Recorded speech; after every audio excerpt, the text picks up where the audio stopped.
కాకి కడవ కది. ఒక కాకి ఆకాశంలో ఎగురుతూ ఉంటే దానికి దాహం వేసింది.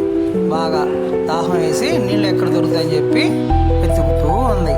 అప్పుడు తనకి ఒక కుండ కనిపించింది. కానీ నీళ్లు తాగబోతే ఆ నీళ్లు తనకి అందలేదు. ఎలా తాగుదాం అబ్బా అని కాకి బాగా ఆలోచించింది. అప్పుడు తనకు ఉపాయం వచ్చింది. అక్కడ కొన్ని రాళ్ళు తీసుకుని వచ్చి ఒక్కొక్క రాయిగా ఆ కుండలో వేయడం మొదలెట్టింది. ఆ విధంగా వేయడం వల్ల ఆ కుండలో నీళ్ళన్నీ చిన్నగా పైకి రావడం జరిగింది. వెంటనే ఆ కాకి